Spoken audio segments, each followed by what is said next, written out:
Please rise for the pledge.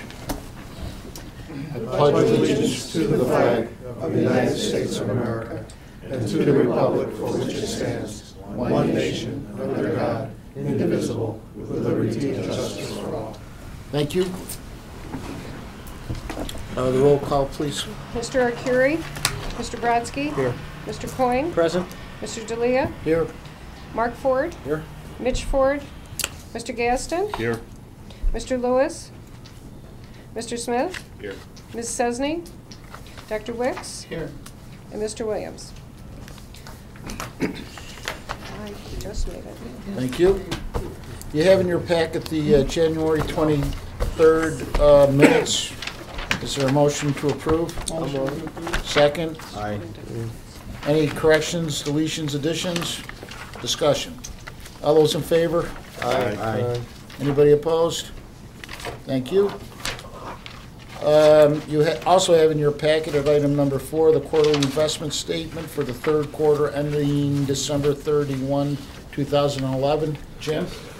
We do have that in the packet someplace, Yes, Under miscellaneous. in compliance with the public authorities law, we are required to provide you a quarterly investment report. This is the third quarter ending December 31st, 2011. These are the balances in the third column of numbers. And then we have income earned for the year and any expenses related to these investments. And these are all our trust funds that we have with the Bank of New York. Any questions for Jim regarding this? Are you looking at me? No. Okay. Would someone propose a motion accepting this? Bruce, is there a second? Any questions or discussions regarding this? All those in favor? Aye. Anybody opposed? Thank you. The next item on our agenda is a discussion regarding initiating the next round of bonding. Pat, are you going to do that? Yes, thank you. As we explained during the budget process, that with the 2% rate increase, there were a number of things that had been a little bit questionable, but that we were able to get back in the budget. One of those was the half a year's debt service for an upcoming bond issue to cover moving ahead with the automated meter reading and also the new tank at Southern Reservoir. I say half a year because what Jim and I did was program in to the following year's budget. It takes effect April 1st. The first interest payment, under the theory that we would delay the first principal payment a year, and that way we're ramping up one step at a time instead of $720,000 or so in debt service immediately in the first year. It'll be somewhere around $330,000 in debt service. We have been on the phone with our financial consultant down in New York City, Rick McCarthy of Environmental Capital. Rates are very, very attractive right now. They remain attractive. They may not be that way for much longer. Rick has also been looking at some of our prior bond issues and has identified another series of bonds from 2003, Jim, correct? 2003. That would be ripe for refunding and could produce some pretty good savings for us and lower our annual debt service somewhere around $30,000 to $35,000 a year by refinancing those as well if we build them into this process. So what we would like to do is get that process underway, both for terms of construction and meeting the upcoming construction season, and also in terms of moving ahead with the RFP, the request for proposals for the automated meter reading. And so typically the way that process works is that a letter would be signed by the chairman of this board to the Water Finance Authority, the 5-member board that oversees borrowing on behalf of the organization. And then they would meet and bring the consultants on board and start the process. A tentative timeline set up by Rick McCarthy would show us initiating this process. If we initiate this process right away, within the next week or two, that we would probably close on the bonds sometime in late April or early May, which would be good timing because we expect to have the proposals back in from the metering companies and just ahead of that, so that we can look at the proposals coming in, the price ranges, and that'll give us a real good feel as to whether or not our estimates were on track or if they're a little bit off. That would come back to the board before plugging in final numbers and moving ahead. But we'd have most of the borrowing process completed. The official statement would be pretty much done. The last thing we would do then is just finalize the amount that's going to be borrowed and plug that in, and then go ahead and bring it to market, and probably look for a deposit to the construction fund on or around May 1st, give or take a week. And I think that works pretty well for Mr. Goodney over there to move ahead with plans for the tank as well. So that's where we're at right now, and we thought before the chairman signed a letter that the board ought to have a final decision on that as far as moving ahead with it, even though the debt service is in the budget. So we're seeking authority for the chair to sign this letter, get the process going from the board. Right. That's what we're looking for. It's approximately $9 million, subject to, potential small modification based on either refinancing amounts being thrown in on top of it, or some change in pricing on the metering. Personally, I think if we do see a significant difference in the metering, it's going to be a lower number than we expected, not a higher number. We now have 5 vendors competing on it, and the technology cost has come down somewhat. I'll Yes. make the motion. Thank you. I'll second. Thank you. Any further discussion regarding this? All those in favor? Aye. Anybody opposed? Thank you. Moving on to the committees, capital projects, you do have in your packet the initial capital improvements program summary for the 1, 2, and 5-year programs. Dick? We just spent a few moments on this. The capital committee didn't meet this month, but these are the same project lists and charts that we went over the previous month. We just cleaned them up a little bit. Just for a little background for our newer board members, we do a 5-year capital plan. It's updated every year, so it rolls one year. And that 5-year plan is a very detailed look at all of our facilities. We have about 70 major facilities and numerous smaller ones. It's significant. That's 25 or 30 pages of inventory and descriptions. From that, we pull out a 1 to 2 year construction plan. That's our detailed construction program, so we've been doing that. And we list those projects by priority. So we have a 5-year program, a 1 or a 2 year construction program. And then beyond that, we have a 10-year long-range program. Because a lot of our projects take a while to develop, or we know they're coming due to regulations, and we want to make sure that we start planning for them way ahead. So what you have here in front of you is about 11 or 12 pages of summary documents. On page 3, if you want to turn to that, it's a bar chart, and it's really the 1-year program we're looking at by facility. You can see we're spending $82,000 on treatment facilities, $165,000 or so on pump stations. Large blue bar is the tank projects. That is the primarily our new southern tank that's subject to the bonding that Pat talked about. We're going to spend about $2.25 million on that this coming fiscal year, and another $500,000 the following fiscal year, and then some water main projects and such. I think one of the questions we'll typically get is where has our money gone as well. If you flip all the way back to about the 3rd page from the back, you can see chart. It's on page 9. This is a new chart that we've done. The bar chart. And that shows our spending since 1999 by year, whether it was a renovation or new construction. And right now, up through fiscal year 2011, we spent just over $42 million. And we spent several more million this year on our tank projects. And what you can see here is initially for the first 1989 through 2006-07 time frame, we were really addressing deficiencies. We didn't have storage. We didn't have standby generators. We had failing water mains, failing pumps. At the same time, we were planning for what we termed our regulatory compliance program. That's our 5 new tanks, the Clearwell, and as you can see from 2006 to 7, really till now and continuing forward, that's been the primary effort of our program. Going forward in the future, and this is what we're talking over in detail with the Capital Committee, is water main renewal, our last southern tank, which was underway, and continuing our heavier operation and maintenance efforts. So, let the board take a look at this. If you've got any questions, feel free to give me a call. Well, before we get to that, Bruce, just quickly, there's a lot in there, and we knew that in handing it out, so the real intent was to allow you to take it, and then if you had any questions, further questions after we get done with this evening, to contact Dick, and we can go back over it next month We'll bring it back with to the whatever your committee. concerns might be. And just as a final note, and then I'll get over to you, Bruce. Dick talked about spending that $40+ million. What we really did was invested all that money in our system. Reinvested. Bruce? Just one question. The big main that we keep talking about, The is that third in? raw water main, Yeah, where's that? if you look on page 5, there's a table 4, 1 through 4, 7, just past that. Page 5, page 6, I'm sorry. That's a summary chart of our 5-year program and the Oh, I long see. range. If you look off to the right, Oh, it's- those are the 10 years worth of projects. However, we're just finishing up the concept study for that main, and last year's budget had $100,000 for a preliminary design. No, I understand that. So we're moving forward in the planning, but the construction itself is still over the, what we call the 5-year horizon.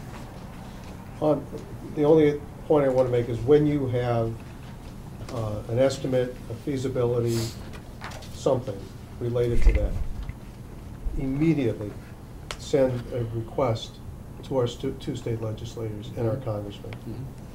Just every year, the minute you have something, you should be asking for $15 million for that specifically. Make the case for it, put it right in front of them, and let them know every year we need $15 million for that. That takes us right over the top. We can't do that. We don't have the means or Well, the especially that legislation to project. do that. That particular project, too, is really key to the operation of Hinckley Reservoir, Right. because it allows the reservoir to be operated at somewhat lower levels than they've been keeping it, and we would still be able to get water to our treatment plant with that new line. But that has so many It's implications. a great solution, partial solution at least, to some of the dispute we've been locked up in for the 7 And or we 8 don't years. we don't tell our representatives enough the importance of money. This is a specific amount, you're gonna have specific research on and need for, and every single year, no later than December of every year, because of state budget, New session. there should be a proposal in. And in Congress, it's probably March, in time for the October discussion. But you've got to get this in, and we've got to get this in front of them. That's the one. Anything else on this from any other board members? Thank you. Thanks, Dick. Budget and finance, Rocco isn't here. Is there anything you wish to bring to our attention, Jim? No, our big three, cash flow, we're on track to meet our budget, and that includes the $750,000 deposit to the capital maintenance reserve fund, which is part of the plan. If you'll recall, we fund that repair and improvement, $750,000 each year, so we plan on depositing that as planned. Consumption is down and continues to go down, yet our revenues seem to still be on track, so we're good to go into the next year. We'll just keep monitoring that to see, we're doing some analysis to see where that cliff is, where consumption goes down and our revenue starts going down. But we'll continue to look at that as time goes on.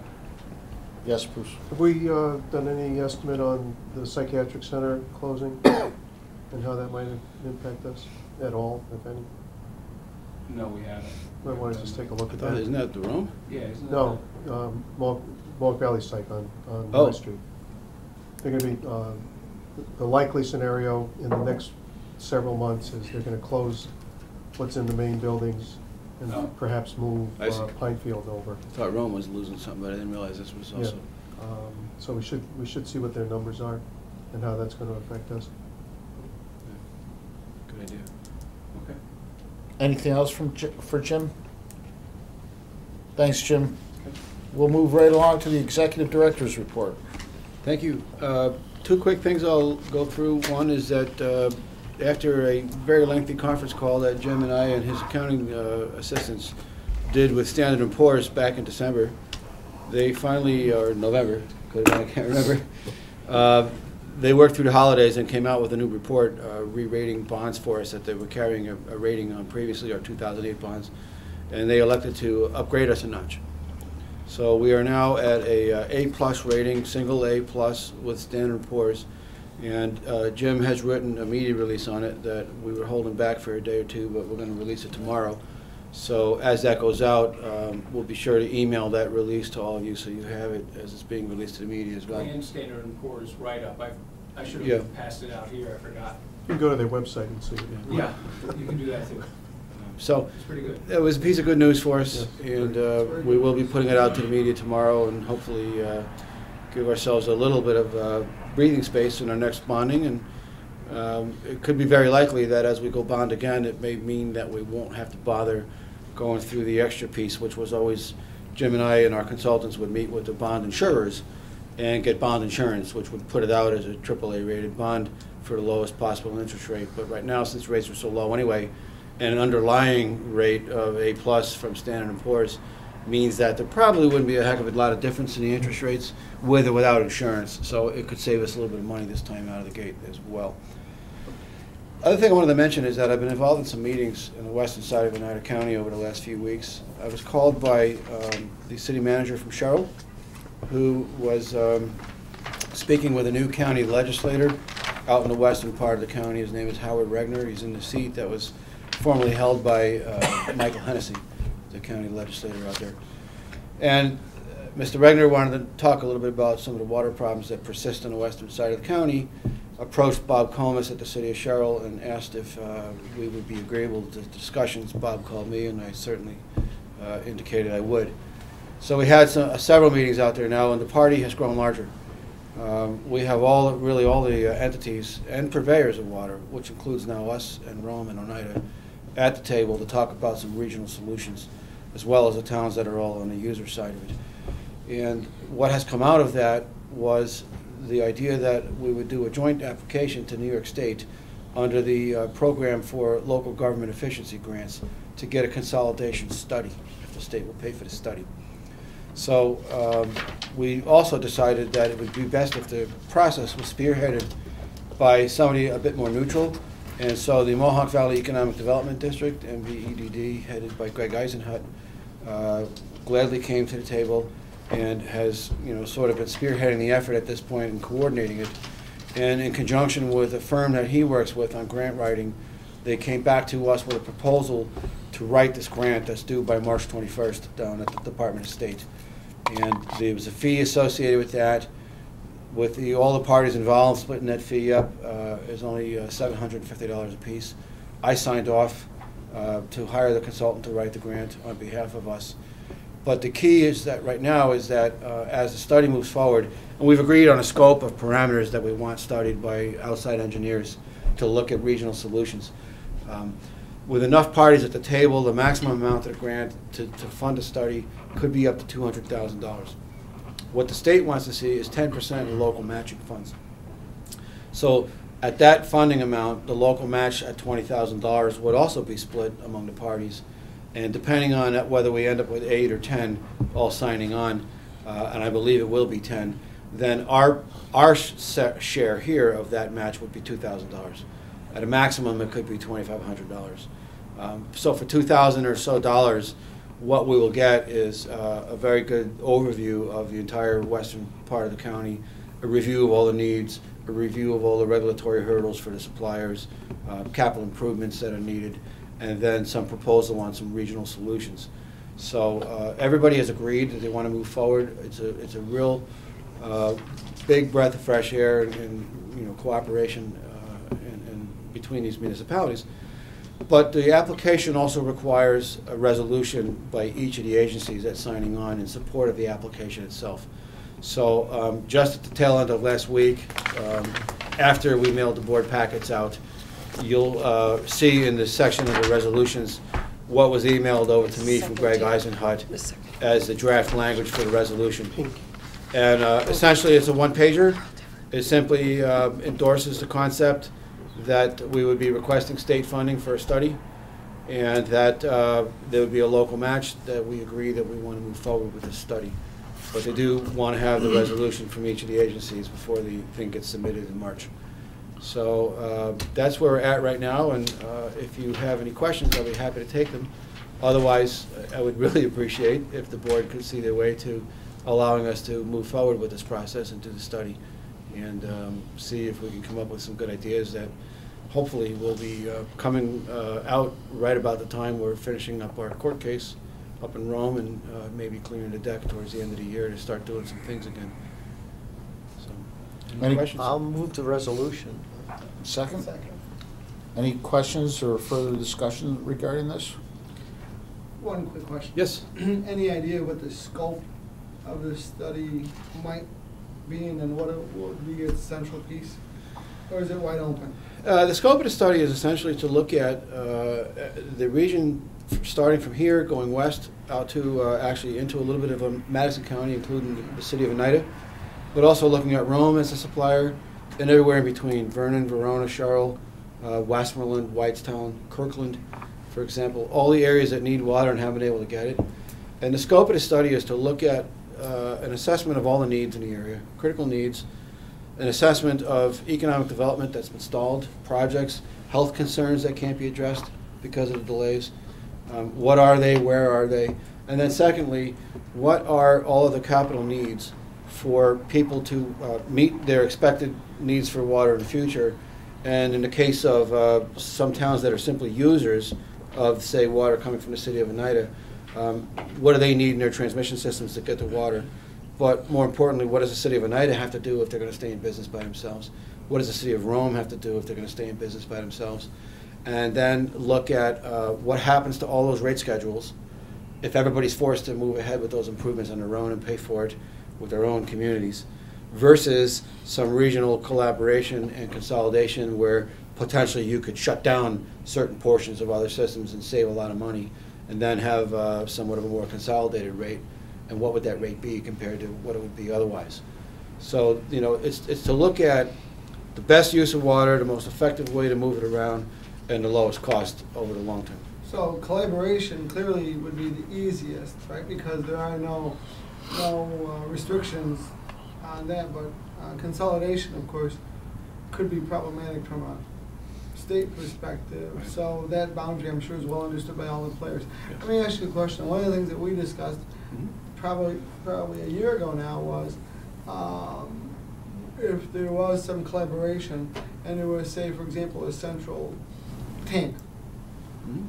You didn't have an idea at that time where it might go. Have you thought about where something like that might maximally benefit all parties if there were to be some central storage that might aid particular operations that are having problems in a given period? Well, it depends, you know, who would be served and where the water is coming from. But for one example, the pipeline that we were going to run to Verona back in 2004, we ended up with a site in the middle where one tank would go rather than a separate tank on our end, which we had planned to do to solve some of the problems at the Whitestown Business Park, for example. And also out in Verona, they needed to have another tank for their own use. So by combining it and putting it in the middle to be able to feed both directions, you could have water to meet both those needs, but it was going to be a lot more cost effective than building two separate tanks. So that's one example. I think these engineers would have to look at, you know, a couple of alternatives and say, okay, scenario A is we'll serve that area, Rome might serve another area, Oneida might. Or maybe Oneida shuts their system right down and, you know, gets out of the business because they're looking at, you know, anywhere from $5 to $10 million of improvements on their dam and their watershed and their intake structure. Rome is looking at $45 to $50 million to cover and treat their finished reservoir. They also have a transmission system of a rock cut tunnel that needs to be rehabilitated. So all those things would be taken into consideration to try to come up with the optimal solution, if there is an optimal solution, or multiple solutions. We have to wait and see what the study shows, I think. It seems to me the study would bear witness what the deficiencies are in the area and what's the best way to solve them. Well, it would certainly consolidate the knowledge of those deficiencies so that they're in one document. Almost the water equivalent of smart grid, which of course, as you know, has been studied for 3 decades now, and we're finally starting to move in that direction. You know, smart water systems, system of systems, has to be a way for the future. Yes, Bruce? I'd like to suggest that this is also a good project to fund out of the board-designated timber fund. So it's not a ratepayer funded project, but it's something that we set aside in the budget a couple of years ago. Matching gifts, matching amounts for grants seems like a nice investment of board-designated funds. I'd like to suggest that we take the $2,500 as right, a local share. our if we local get the share grant. from the fund. Yeah. This way it doesn't affect the budget. Okay. Make a note of that, Mitchell. Okay. Anything else regarding this? All those in favor? Aye. Anybody opposed? Thanks. I think it's great. Thank you. Appreciate it. Okay. Other than that, Anything else, Pat? not at the moment. Good report. Thank you. Not a lot new in the litigation. Any old business? No. Any new business? We're adjourned. Thank you, everybody. What are you doing?